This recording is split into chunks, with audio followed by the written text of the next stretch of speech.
Hey, what's up everyone? Eric Rossi, the guy with the eye here.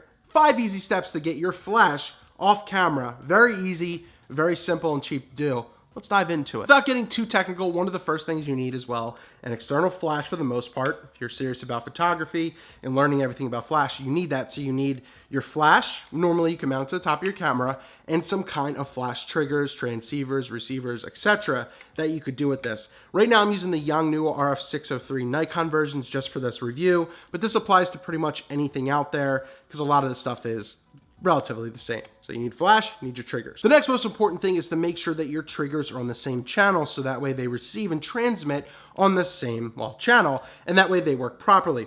With these Yongnuos, you have to open up the battery department. There's a little switches inside. I have these set to, I think A, is it A or 1?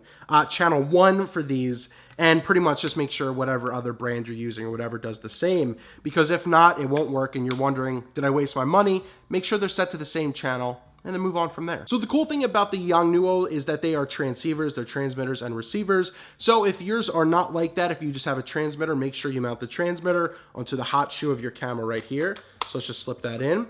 So now then I could turn that on. If you have it on, this one you'll see a semi-green light. You're not gonna be able to see it. But if you have a green light, that means you're ready, you're good to go. Make sure your camera's on. Then on the opposite end, obviously put your receiver onto your flash. Lock it in. This is the SB800. You have both of these on, and then make sure that these are set properly. With the 603s, these are set to TRX for transmit, receive. So I have both of these on. This one is glowing green. You're not really going to be able to see it, but trust me, it's glowing green. Same thing for this one. I'm going to put it on transceive as well. Then I'm just going to fire, and I'm just going to blind myself. Hopefully that came across the video. And it's as simple as that. Just 5 easy steps. You got to get what you need. You got to get the triggers. You got to put one on your camera, one on the flash. Make sure they're on the same channel, the same whatever, and then you can just plug and play and go. Now, there is an alternative way to do this as well without necessarily needing triggers. One second. That is through a slave mode or some kind of IR optical mode infrared signal that when you flash, you send a flash from your camera, your pop-up flash, it will register through here, and this lets the camera know to communicate with the flash to go off at the same time, and it uses that optically. So you set your flash to slave mode, and you go from there. It's as simple as putting it to slave mode on here, putting this in here, making sure you're at the proper shutter speed.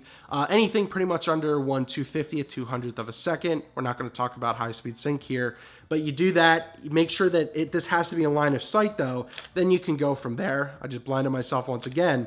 But the easiest way is to use the triggers, which you can get under like 30, 50 bucks for the most part, and you can easily get off-camera flash for your stuff. Make your stuff look professional. 5 easy steps.